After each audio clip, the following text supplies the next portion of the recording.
Andrew McCart, iFLTV. I'm here with the majestic Gareth A Davies. Has anyone ever called you majestic? Yeah, many times. Oh, so it's nothing new, I'm afraid. Nothing new? Oh, well. And I'm here with the handsome erudite, very Scottish, very tattooed, ripped looking, and that's why I'm so skinny. I was waiting for him. I knew he was coming, because you know the history with me and Mr. McCart. You know the voice, you know who it is. And you know that he tried to beat me up once in Vegas. I upset him. He didn't try and beat me up. He would have beaten me up. That close. So he says, by the way. Let's go back to it. We've played out the rivalry in Riyadh a few times. People have wound him up and said, might go for Gareth's head kick over Andrew's body shots. I don't want his body shots. I've seen them in the gym. I've seen him spar with people like Liam Smith. Mm-hmm. Yeah, and now you can handle yourself, and I know your history now. Since then, unfortunately, we're going to do a Misfit-style fight, weren't we? We were going to make millions and buy a street of houses from the proceeds. But we love each other now, so you'd have to pay us a lot of money for us to punch each other in the face now, wouldn't you? Well, listen, money talks, as you well know, Gareth. Listen, everything's got a price. Everything has a price. But you do look in shape. What have you been doing? I am now a professional coach. I made my professional debut in the ring on Friday Night Live on DAZN in Scotland. So I've got 3 fighters, well, 2.5 fighters. One fighter's going to turn pro in April with me. So I'm starting a new journey as a coach. So that's brilliant. I'm really pleased about that. Are they like sons to you already? Or are they all men or are they women? They're men. They're young men. 23, 24-year-old. Like sons? Like sons, yeah. I'm 42, so I'm old. Yeah. So, yeah, well, I know that. Hey, you wait until I get old before you want this fight. That's what you're waiting. Well, you're as old as I am. Yeah. But you do the paddle board, you do the swimming. I'm doing swimming now. I've done about, I'd say, 2.5 miles, maybe 3 miles in the last week, because I knew you were coming and I knew you'd be looking at shape and you'd be thinking, yeah, if I feel like taking him today down at the Cube and bashing him at the grand arrivals, I'll give him a little bashing just to shut him up for the week, and then I'll get him on air. Yeah. Because he'll owe me one, and then he'll want to get back at me. And I want the black eye, Gareth. I want the bust nose, the broken nose, the bust lip. Do you want to see me with a horrible? No, I've seen that picture. Yeah, you showed me that. When I came off my bike, I had an argument with the curb. Yeah. The curb won. Oh, the curb won big time. But I recovered quickly. That was the one thing. Isn't it great to be here? But it's great to see each other again. Well, it's great to see you. It's great to be here, and there's a reason why we're here. For me, we're here for the best fight in boxing right now. Really? You feel it's the best fight? 100%. Do you? It's very hard to argue with that. It's very hard to argue with the fact that these are 2 undefeated fighters. They know it's big enough to open Riyadh season with an amazing undercard. It's weirdly not a fight that crosses over into mainstream sports, because it's the ultimate trade fight in boxing. Even though Beterbiev's 39, 20 fights, 20 knockouts. I struggle to say he's at his peak, but it's hard to argue that he might not be at his peak, which is weird, but he's Dagestani and they're weird anyway. I mean that in the right way. Yeah. By the way, all Dagestanis out there, what I mean, they are genetically weird. Like, they are mountain men and they can all fight and they all do sambo and they all do wrestling and they've all got this freakish bone structure DNA from the steppes. They're from the steppes, aren't they? From the eastern steppes. So I think you're right. I think it is the greatest industry fight we could possibly have in boxing. Well, I know what you mean by the mainstream marketability. Maybe these fighters ain't the market, like the Joshuas and the Furies, all that marketability, all that. Well, they're heavyweights as well. They're always the heavyweights and the grandeur that comes with them. But when you've got 2 guys that you mentioned, they're undefeated, it's 4 undisputed, and then you've got the 2. I want to talk to you about this. The contrasting styles. You've got the front foot, controlled aggression, throws a lot of punches in Artur Beterbiev, but then you've also got the slick footwork who finds angles, who throws a lot of punches in Dmitry Bivol. But he's also forwards and aggressive, but in a pop. That Soviet pop, style. Pop, Remember that old Soviet style? You know that old Soviet style, that jab, in and out, bap, as you pop yourself. That's why, as a pure boxing fan, I've been boxing fan since I was 10 years old. I fought. I'm now a coach. I've been in the media side of things. For me, when I look at this fight, purely as a boxing fan and as a purist, I would say this excites me more than a lot of fights out there. And then if we do Bivol's pop, pop, pop, but Beterbiev is get in range, bang, bang, bang, bang to the body, 6-punch combinations, head and body threshing, 2 swords. And he has that Hagler jab. You know how Hagler used to jump in with a jab? Yeah. That's what Beterbiev. George Groves was showing the low jab the other day. No, he's got a jump-in jab, but he's also got he's got really weird angles, Artur Beterbiev. And I think we underestimate his footwork a little bit, Andy, as well.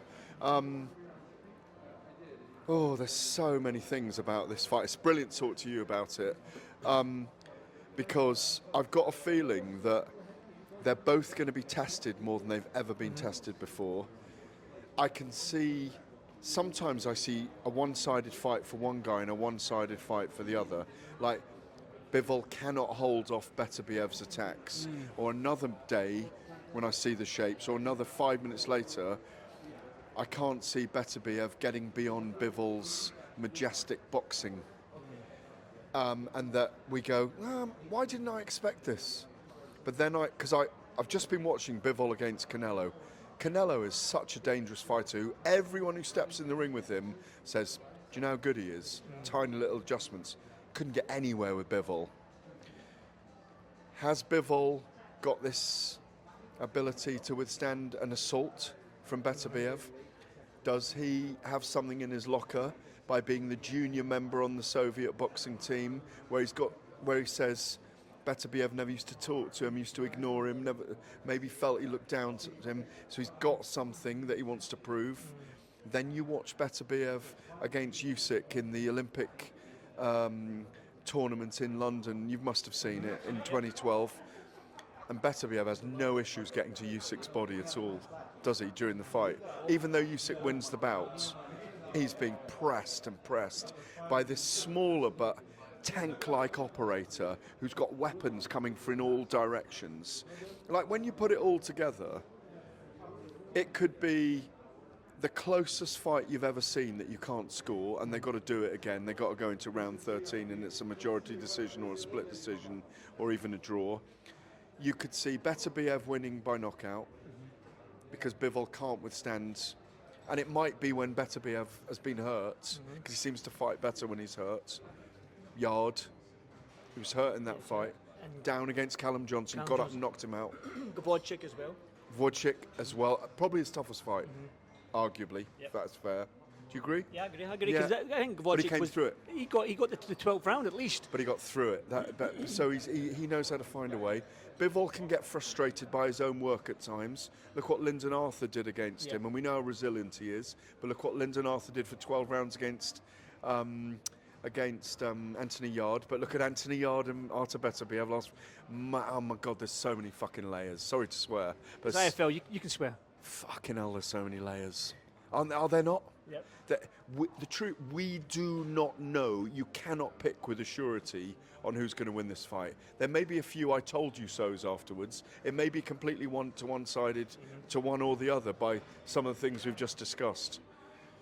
But and they don't give anything away, and they don't trash talk. No, and because they don't trash talk, and they're very respectful. But let me ask you this thing, Gareth. No, let me ask you. Okay, ask me.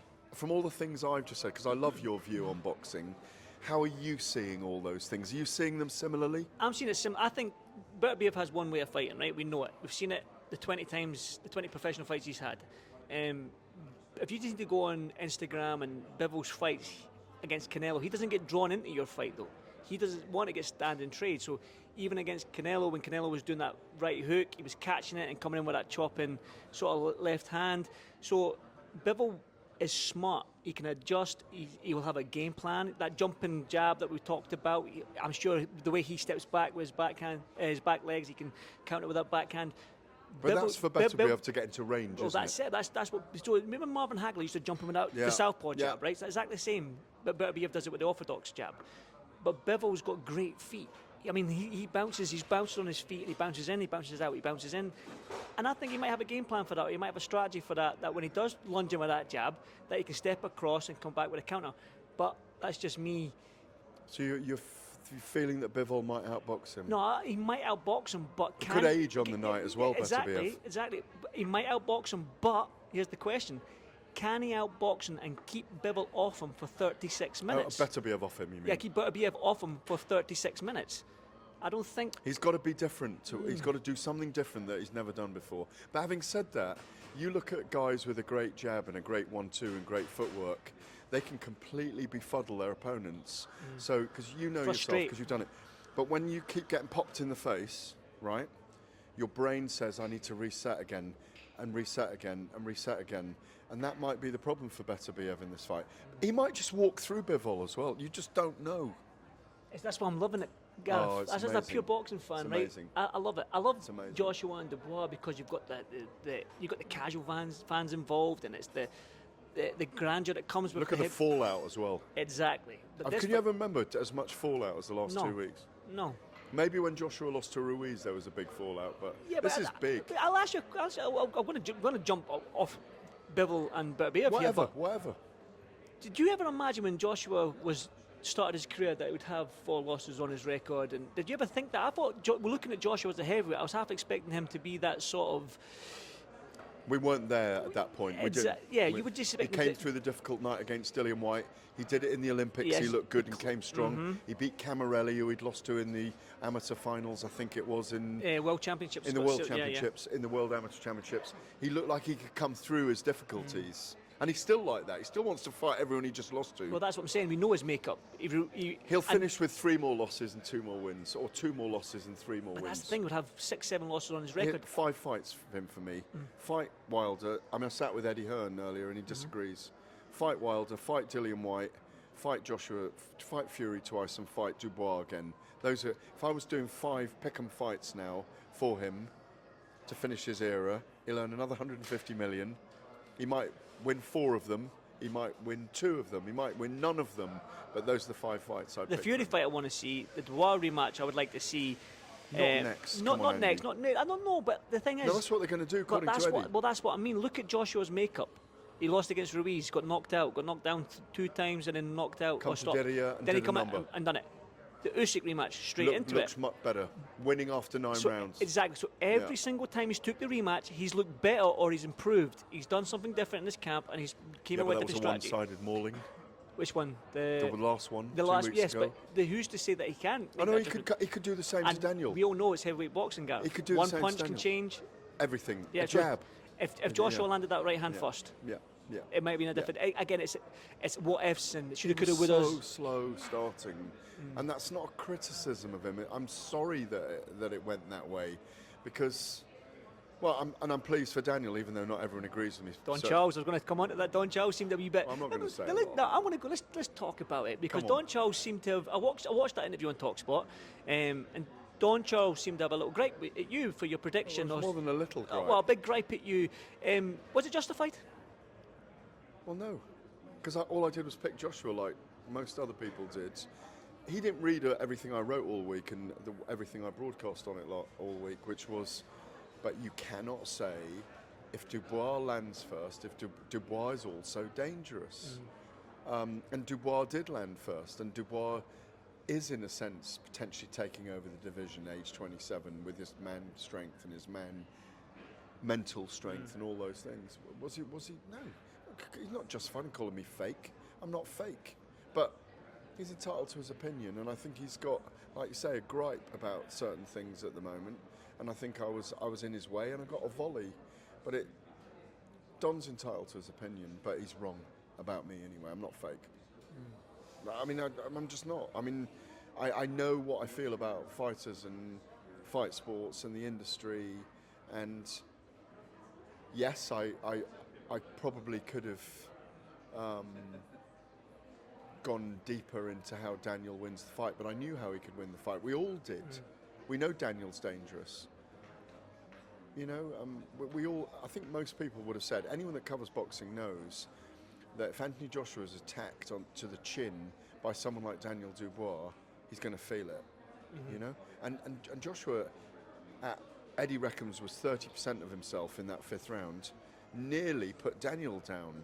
So it's just one of those fights. I mean, back to Don. I was surprised at Don, but I'm neither angry nor disappointed. It just is what it is. It's our fight world, it's our industry. People get very emotional. I think he had an outburst of feeling. I think he doesn't know that on the broadcast on the night for TalkSport, I said, "Where's the thanks for Don Charles from Daniel Dubois?" He doesn't know that, but that is what I said on the broadcast. And I have also said repeatedly, look what Don Charles has helped Daniel Dubois to achieve over the last 15 months and 4 fights. So I stand by what I said in those moments.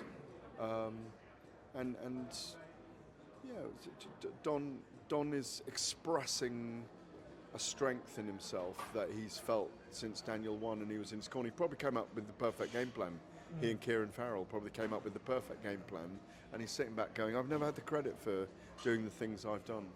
Well, what I say as a journalist, we sometimes get a little bit of stick for sitting on the fence, so it's like damned if you do, damned if you don't, because at least you've made a prediction. Exactly. Yeah, this is when Anthony Joshua loses, the industry implodes because he's such a huge figure that there's trucks, there's like carriages from the huge fast-running locomotive train, the Juggernaut, flying off into fields everywhere, and it's been that kind of 2 weeks. We're still talking about it. Look, 2 weeks on, and that's crazy. I mean, that's great. It's great. It is, but we need all the time. It's a sport of opinion. It keeps us on the job. It doesn't keep me. It doesn't keep us in the job. It doesn't. The job will always be there. It's not. And there will always be opinion. We're in a sport of opinions, so you're entitled to your opinions. You do rise and fall from your opinions, but it's not the opinions on one fight or 2 fights. It's an opinion over decades. And we love our fight sport. We know we love it. We have a passion for it. We've been around it a long time in our lives, and we're still around it, not because we're fake, because we're so passionate about it, because it means so much. And we're, like you know, I have empathy for fighters, and I do, and I have empathy for trainers, and maybe this has made me think more about having more empathy for trainers. Like yourself. Thank you very much. Don Well, one Charles. day you'll interview me as a coach, I'm sure of that. Well, hopefully Well, one you're day. already a coach. Well, I am, but when I get to that stage... I'll try not to lose my rag with you next time. Oh, please, listen, it's all for the views. All for the views. Lose your rag, I'm okay. I'm all right. I'm old and I found peace now. I've no aggression in me anymore, Gareth. Until you piss me off. Said. You said that you don't want to see Joshua Dubois next? You don't want to see that immediate rematch? Why is that? Eddie Hearn's convinced that's what's happening, but I'd like to see that he just sits out, see what happens with Fury and Usyk on December the 21st. Because if Fury loses again, I think the fight's there. I think if Fury wins, I think Usyk and Fury will have a trilogy because they've got something to settle. Maybe Joshua fights them in the middle, I don't know. But I'd like to see Joshua in with Wilder now. Really? Yeah, really. Or Dillian White, or Deontay Wilder and Dillian White. But Eddie's argument is we don't want to lose the possibility of fighting for the IBF belt, and I get that as well. Yeah. And avenging defeat. Yeah, but we know Anthony Joshua's makeup. We know he does take them immediate rematches. So I admire him for that. I'm just talking with someone else's promoter's hat on. That's it. Yeah. One final one, because I've had you for 20 minutes and I'm sure we're about to catch a bus to the Grand Arrivals. I'm going with who am I going with? One of the photographers, I think, is waiting for me. Let's see, you've always... I'll get on the bus if I missed them, because I think they're probably gone. You've kept me so long, I think I've missed my lift. I've only asked one question. You've Traffic's horrendous out there. I know, it's terrible, but listen, it's... But we're delighted to be here. Yeah, 100%. The first of 6 interviews this week. 100. Are we doing our little end of the night recap? Yes, yes, 100%. We'll do that. And one final one. We've missed. There's so much to talk about. That's on the card. The Wardley Clark rematch. Oh no, what's the one that's coming? No, I'm just going to say Chris Eubank, Ben Whittaker, Cameron, Sky, and Raven Chapman. Just talking about how good this card is, because, like I say, I've had you for 20 minutes without breaking down every single fight. How good is this card? This card. Let's rewind a year, because we're celebrating an anniversary this year. Do you know it's 2 years to the day as well that we would have been in London watching Ben and Eubank live, October the 8th, 2022. Wow, 2 years. I know. How quick has that gone? I know. and again, a little word on Conor Benn. I'm sorry that this has happened to him for the last 2 years. And that's still an option, I think, even though it's getting further and further away with those two, because Chris is getting older, 35, and Conor's going to have to come up more weight and more weight. I think that fight's an option. But a year ago, we were here with Francis Ngannou and Tyson Fury, and everyone's saying, and it was the opening of the Riyadh season, it was a very new thing, Saudi Arabian investment, Frank Warren talking about a game changer. What a crazy year. I know, but that's what I'm saying. We're not just here, we're here at the second year, the anniversary of the opening of the Riyadh season. They've chosen boxing again as the event. I think it's amazing for us in our sport. Look at the critique it gets all the time, which I think is largely unmerited. And we are getting, as you said at the very top, and again, thanks to the Minister, Turki Al-Sheikh, for being so passionate about boxing and wanting this to succeed. And there are more plans in the pipeline. We've had an LA event. Were you at that one or not? No, I wasn't at you LA. weren't at the LA event. Colin was there, wasn't he? Colin McGuigan. Yeah. We had a Wembley event.